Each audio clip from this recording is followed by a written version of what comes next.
Hello, this is Teacher Grandma, a teacher for 34 years and a grandmother of two pretty little girls.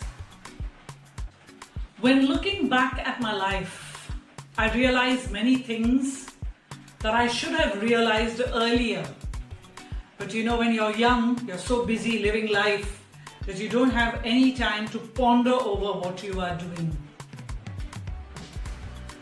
When it comes to people, I think I've said this before in one of my videos, when it comes to people, you can only change the man in the mirror, that is yourself.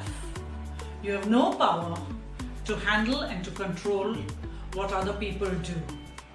God has been good and given each one of us choice, and He allows us to choose to do what we want to do.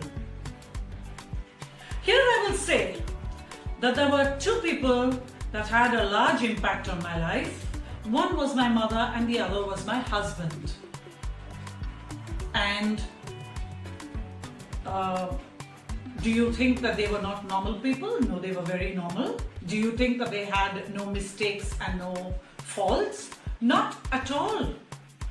They had their own fair share of faults, but they held themselves to a higher standard. And because they held themselves to a higher standard, they held everybody around them to a higher standard.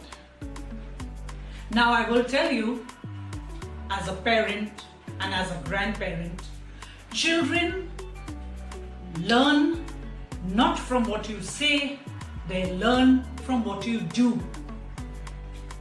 Here I will say that my mother, being a widow at 35, a lady when my father died without a job, because in those days when a teacher got married she had to give up her job. A lady who was at the age of 35 had the responsibility of 4 children, my eldest brother being 11 and my youngest brother being just a year old. There was a lot of responsibility. But we lived in a Catholic colony, and in that Catholic colony, the children were usually down playing from 4:30 in the evening to about 7 o'clock in the evening.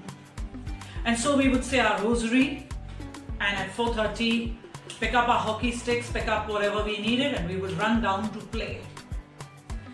Now very often when we returned from our games and from our playing, there were people that used to be leaving our house. And those ladies would say to me, "Oh, you have a very sweet mother. She's very kind and very understanding." Now, I never understood what they were talking about.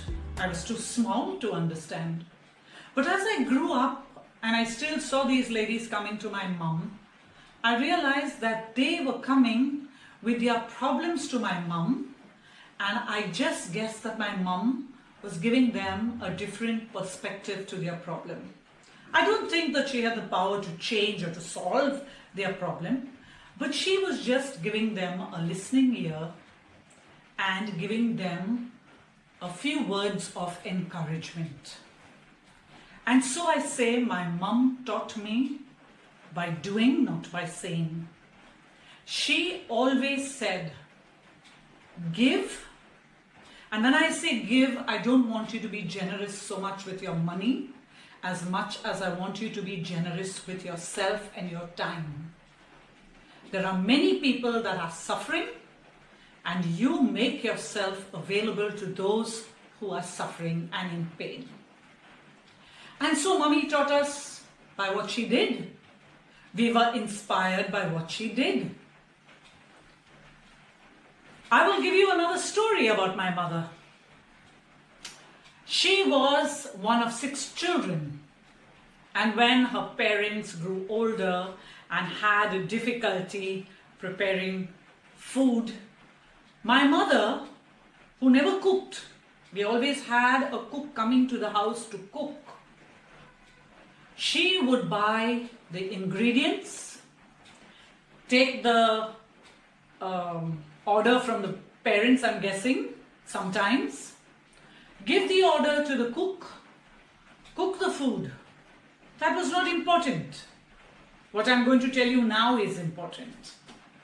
Every day when she packed up that tiffin that she sent with the dabbawala, on the topmost can, she would place in a plastic bag a little piece of paper. Now what was this paper? This paper was a little note that she wrote to her parents about what was going on in Bandra, because her parents lived far away and most of her brothers and sisters lived in Bandra. So she would give them updates of what was going on in everybody's home, I'm guessing. She would sometimes write a little joke or a little incident that she had encountered.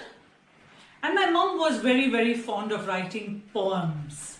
She would write a little funny poem, put it into the plastic bag, roll that plastic bag up, put it into the first dabba of the tiffin. Now why the plastic bag? Because she didn't want the curry to get onto the note.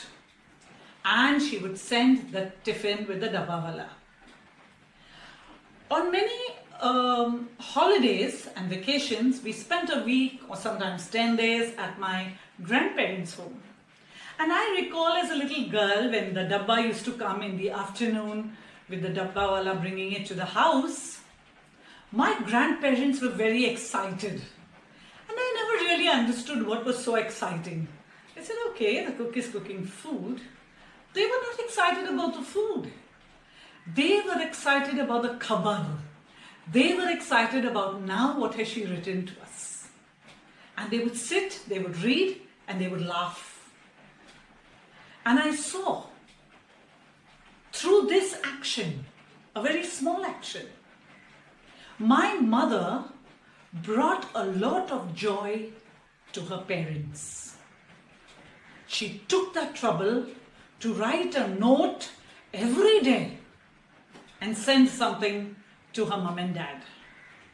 I guess because I saw her do that, I looked after my mother when she was sick. I had the good fortune to look after my in-laws when they grew older. And I only say, if I did this, it was not because I was big and I was generous or anything. It was that my mother taught me to do nothing but this. I will also tell you, when my mummy's father, that is my grandfather, was suffering from cancer, she did one another very selfless thing. She would dress up every night, and at 10 o'clock in the night, leave us 4 children. Of course, we were older, we were bigger. She would put us off to bed, and she would go and spend the night on a bed next to her sick father.